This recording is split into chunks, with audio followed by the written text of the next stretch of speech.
Line her up. Right over there. Come on now, miss. Give it a rest. The chief will be here in a minute. You can tell him all about it. I don't want to know what you were doing there. All I know is my orders. People always have excuses. Why? If we had to listen to what these people had to say, what's wrong with this country, we'd never get a job done. Make sure you keep hold of her. I'll see that she keeps her face shut. They are hurting me. Tell them to take their dirty hands off me. Dirty hands? Miss, the least you can do is try to be more polite. Look at me. I'm polite. Tell them to let me go. I will not run away. I'm Antigone, King Oedipus's daughter. Oh, King Oedipus's daughter. Well. I don't mind being killed. I just don't want them to touch me. And what about stiffs and dirt and such like? You wasn't afraid to touch them, was you? They're dirty hands. Take a look at your own hands. You must have lost your shovel, didn't you? Had to go at it with your fingernails the second time, I'll bet. Right out in broad daylight.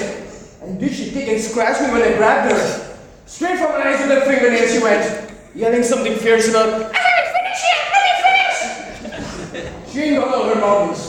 I pinched a nut just like this one the other day. Right in the town center, she was lifting up her skirts and showing her behind to anybody that wanted to take a look. Listen, something tells me we are going to get a bonus out of this. Let's say that the two of us throw ourselves a little party. At the old lady's, behind Market Street. Suits me. Sunday would be a good day. We're off duty Sunday. What do you say we bring our wives? No. Listen, let's have some fun this time.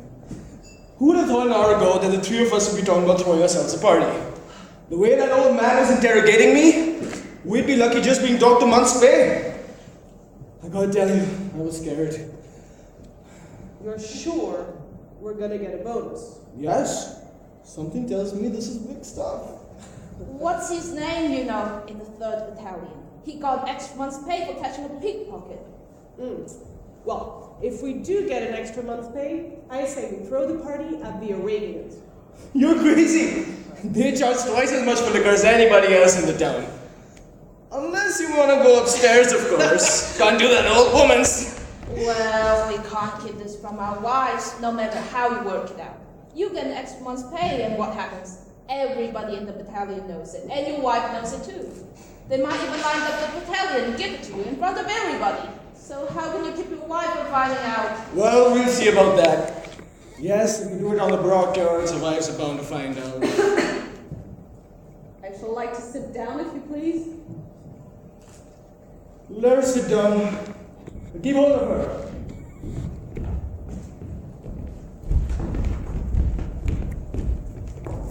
Attention!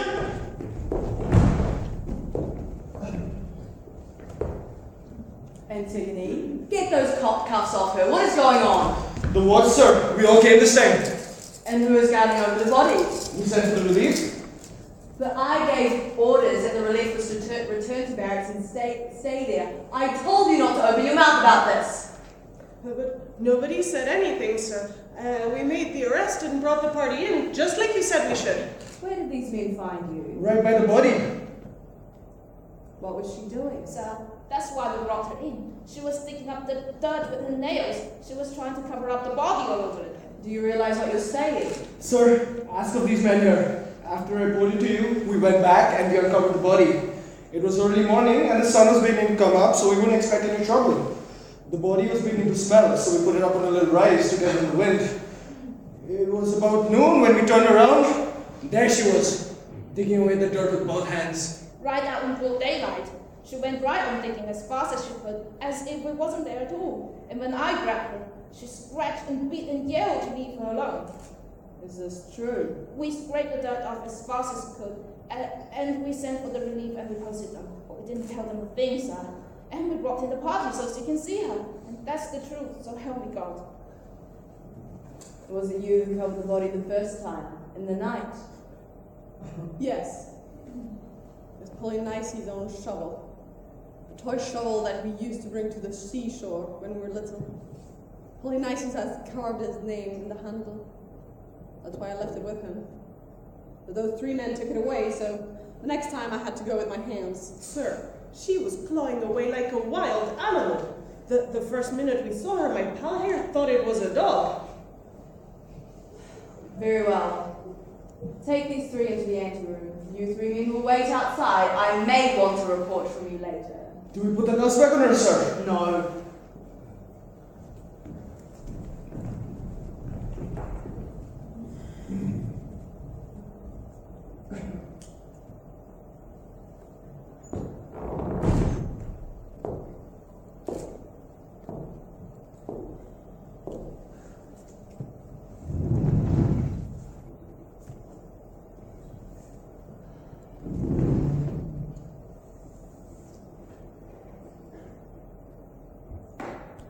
Had you told anybody what you meant to do? No, Did you see anyone on your way, coming or going?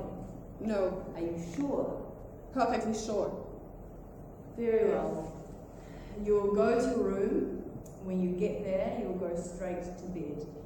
You will say that you are not well and that you haven't been out since yesterday. Your nurse will say the same thing. And I'll get rid of those 3 guys. Uncle Creon, you must know you are going through a lot of trouble for no good reason at all. You know that I'll do it all over again tonight. Why did you try to bury your mother? I owed it to him. I'd forbidden it. I owed it to him.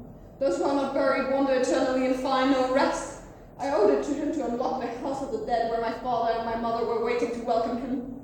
Polynices has earned his rest. Polynices was a rebel and a traitor. He was my brother. My edict was proclaimed throughout all of Thebes. You must have heard it. You must have read it. It was posted up on the city walls. Of course I did. You knew the punishment I decreed for anyone who attempted to give a burial. Yes, I knew the punishment.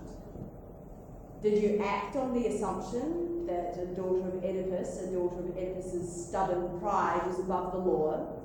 I did not act on that assumption. Because if you had, Antigone, you'd be deeply wrong. No one has a more sacred obligation to obey the law than those that make the law.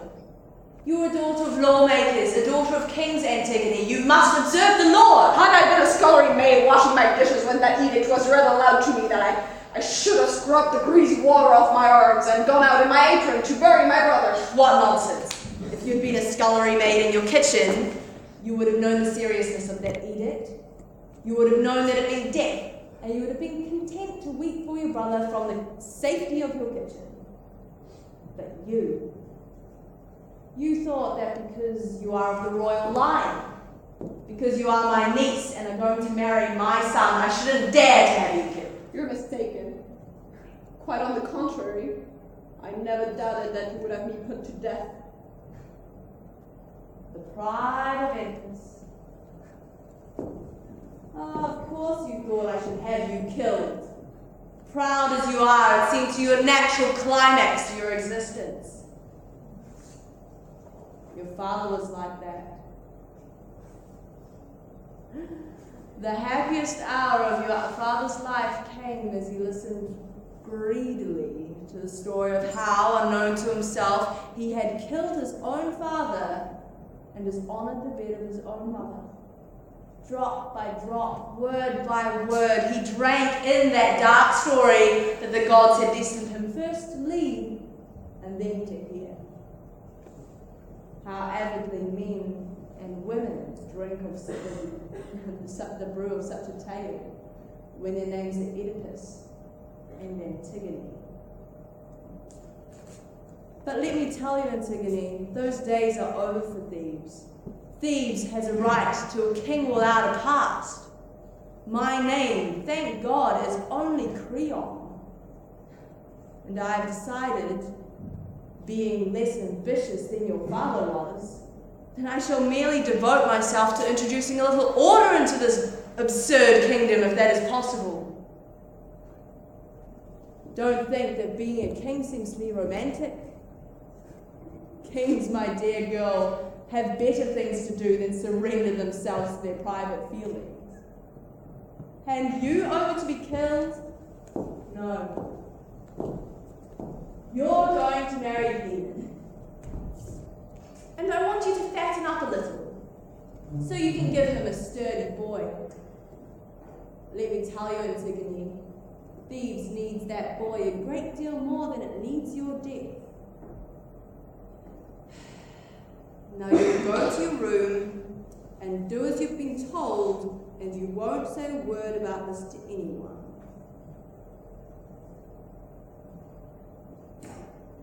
Don't annihilate me with those eyes. I know you think I'm a brute, and I'm sure you think I'm a villain, but I've always been fond of you, stubborn though you always were. Where are you going? You know very well where I'm going. What sort of game are you playing? I'm not playing games. Do you realize, Antigone, if anyone, apart from those 3 guards, finds out what you intended to do, it will be impossible for me to avoid putting you to death. There is still a chance that I can save you, but only if you keep this to yourself and give up this crazy purpose. 5 minutes more and it will be too late. Do you hear me? I must go and bury my brother. Those 3 men have covered him. What good will it do? You know that there are other men watching over Polynices. And even if you did cover his body over with earth again, the earth would again be removed. I know all that. I know it. But that much at least I can do. And what a person can do, a person should do.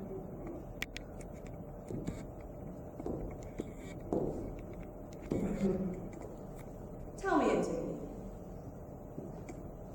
do you really believe all that flummery about religious burial?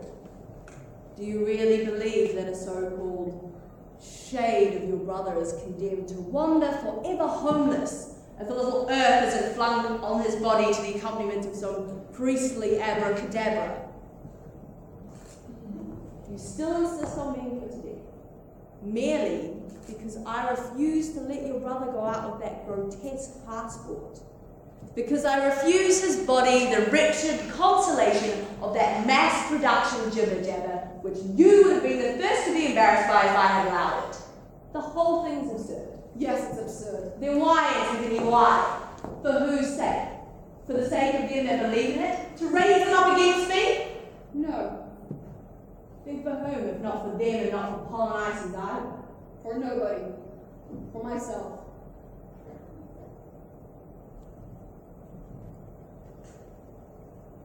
You must very much want to die. You look like a trapped animal. Stop feeling sorry for me and do as I do. Do your job. But if you're a human being, do it quick. That's all I ask of you. I won't be able to hold out forever. I want to save you, Antigone. You are the king and you are all powerful, but that you cannot do. You think so? Neither save me nor stop me. Rightful Antigone, little idiot. Only this you can do. Have me put to death. Have you tortured, perhaps? Why would you do that? To see me cry? To hear me beg for mercy? Or swear whatever you wish and begin all over again? Listen to me. You had cast me for the villain in this little play of yours, and yourself for your heroine. And you know it, you cursed little troublemaker. But don't you drive me too far. If I were one of your preposterous little tyrants that Greece is full of, you would be lying in a ditch this minute with your tongue pulled out and your body drawn and quartered. Let me go. You're hurting my arm. I will not let you go. I was a fool to waste words. I should have done this from the beginning. Maybe your uncle, but we're not a very affectionate family, are we? Are we? What fun it must be for you to be able to spit in the face of a king who has all the power in the world, a man who has done his own killing in his day, a man who has killed people as pitiable as you are and is soft enough to keep you from being killed. You're squeezing too tight now. It doesn't hurt anymore.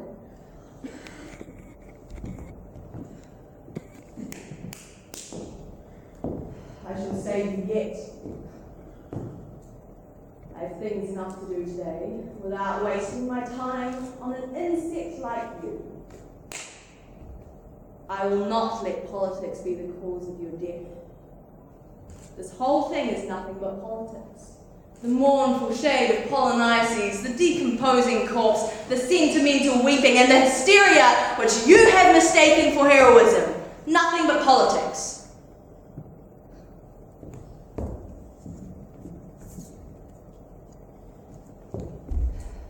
Do not think that I am not just as offended as you are by the thought of the meat rotting in the sun. In the evening, the breeze comes in off the sea and you can smell it in the palace. It's vile. But I refuse even to shut my window. It nauseates me.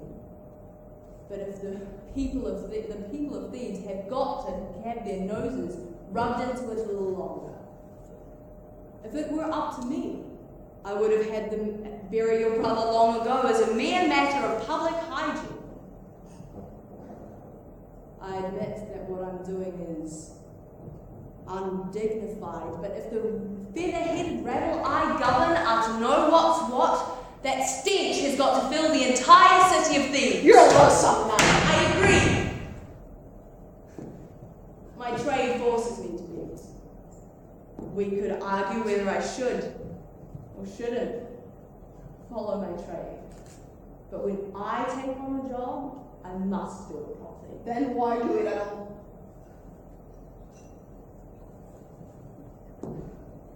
My dear, I woke up one morning and found myself king of Thebes.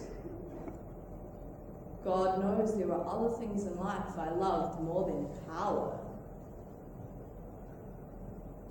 Then you should have said no. I could have, but I felt that it would have been cowardly. I would have been like a workman who refuses to take on a job that has to be done, and so I said yes. So much the worse for you then. I didn't say yes, and I can say no to whatever I think is vile, and I don't have to count the cost. But because you said yes, all that you can do for all your crown, your trapping, and your guard, all that you can do is to have me killed. Listen to me. If I want to. I don't have to listen to you if I don't want to. You said your yes. Now there is nothing more you can tell me that I don't already know. You stand there, drinking my words. Why is that you don't call your guards? I'll tell you why. It's because you want to hear me up till the end. That's why. You amuse me. Oh no, I don't. I frighten you. And that's why I talk about saving. Everything would be so much easier if you had a little tongue-tied Antigone living in the palace. I'll tell you something, Uncle Creon. You're way too fastidious to make for a good tyrant. But you are going to have to put me to death today. And you know it. And that's what frightens you. God. Isn't there anything uglier than a frightened man? Then why not have pity on me and live? Is your brother's corpse lying there rotting outside my window not payment enough for peace and order in Thebes? My son loves you. Don't make me add your life to the payment. I paid enough. No, Creon. You said yes and made yourself king. Now, you'll never stop paying. Won't you try to understand me? I'm trying hard enough to understand you. There had to be one man who said yes. Someone had to captain the ship. You grasp the wheel. You right the ship in the face of a mountain of water. You shout an order, and if one man refuses to obey, you shoot straight into the mob. The thing that drops may be someone who poured you a drink the night before, but it has no name. And you, standing there, braced at the wheel, you have no name either. Nothing has a name. Only the ship and the score. Do you understand what I mean? I'm not here to understand. That's all very well for you. I'm here to say no to you. And die. It's easy to say no. Not always. You despise me, don't you? Strange that all this would come out of something so meaningless as the burial of your brother. Meaningless.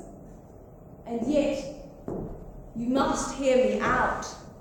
I want to make one last appeal. I want to make sure that you know what you're doing as well as I know what I'm doing. Antigone, do you know what you are dying for? Do you know the sordid story to which you're going to sign your name in blood for all time to come? What story? The story of Eteocles and Polynices. The story of your brothers. You think you know it, but you don't. Nobody in Thebes knows that story but me. But it seems to me, this afternoon, that you ought to know it too. It's not a pretty story. You'll see. But tell me first, what do you remember about your brothers? They were older than you, so they must have looked down on you. And I imagine they tormented you, pulled your pigtails, broke your dolls, whispered secrets to each other to drive you into a rage. They were big and I was little. And later, when they came home wearing evening clothes and smoking cigarettes, they would have nothing to do with you. And you thought they were wonderful. They were boys and I was a girl. You didn't know why exactly, but you knew they were making your mother unhappy. You saw her in tears over them, and your father would fly into rages because of them. You would hear them come in, laughing noisily in the corridors, slamming doors, insolent, spineless, unruly, smelling of drink. Once, it was very early and I had just got up. I saw them coming home and hid behind a door. Polynices was pale and his eyes were shining. He looked so handsome in his evening clothes. When he saw me, he said, "Here, this is for you." And he handed me a big paper flower. And of course you still have that flower. Last night, before you crept out, you opened a drawer and looked at it for a time to give yourself courage. Who told you so? Poor Antigone with the night pub flower. Do you know what your brother was? Whatever he was, I know that you will say wild things about him. A cheap, idiotic bounder. That is what he was. I was with your father one afternoon when Polynices, having lost a lot of money gambling, asked your father to settle the debt. And when Oedipus refused, the boy raised his hand to him and called him a vile name. That's a lie. He struck your father in the face with his fist. It was pitiful. Your father sat at his desk with his head in his hands. His nose was bleeding. He was weeping with anguish. And Polynices stood in the corner of your father's study, sneering and lighting a cigarette. No, that's a lie. When was the last time you saw your brother?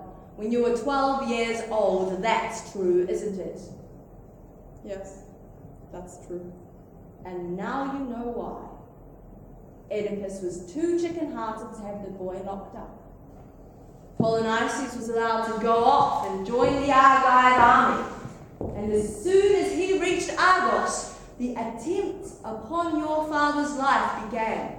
One after another, men slipped into Thebes from Argos with the purpose of assassinating your father. And every killer we caught ended by confessing who'd put him up to it, who had forced him to try. But it wasn't only Polynices. That's really what I'm trying to tell you.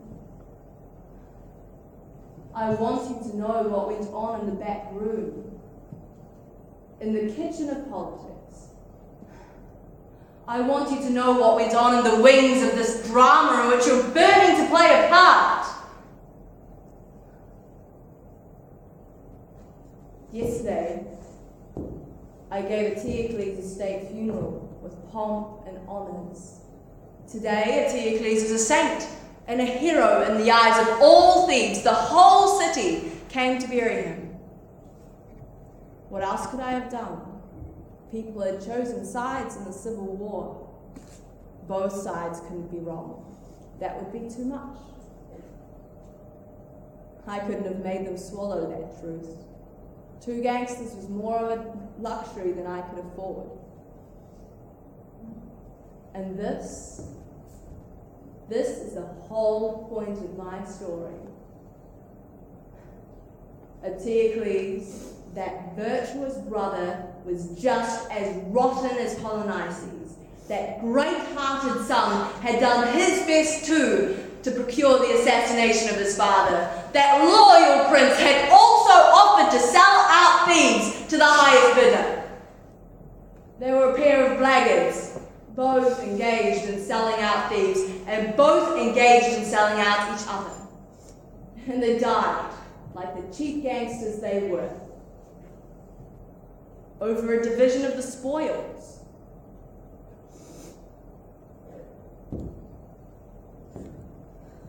But as I told you a moment ago, I had to make a martyr out of one of them. They were mashed to a pulp, Antigone. I had the pretty of the 2 carcasses brought in and gave it a state funeral and left the other out to rot. I don't know which was which. And I assure you, I don't care. Why are you telling me all of this? Would it be better to let you die, victim to this obscene story? It might have been. I had my faith. What will you do now? I shall go up to my room. Don't go alone. Go and find Haman and get married quickly. Yes. All of this is really beside the point. You have a long life ahead of you, and life is a treasure. Yes. Do you love Haman? Yes. I do love Heman. The Heman I love is hard and young and faithful and difficult to satisfy, just as I am. But if what I love in Heman reaches the point where he stops growing pale with fear when I grow pale, he stops thinking that I must have been killed in an accident when I'm just 5 minutes late, if he stops feeling all alone in the world when I laugh and he doesn't know why, if he too has to learn to say yes to everything, then no, I do not love Heman. You do not know what you're talking about. I do know what I'm talking about. It is you who has stopped understanding. What has life added to you except those lines on your face and that fat on your stomach? Be quiet, Antigone. Why do you want me to be quiet? Because you know that I'm right? You think I can't see on your face that what I'm saying is true? You can't admit it, of course. You have to go on growling and defending that foe you call happiness. It is your happiness too. Listen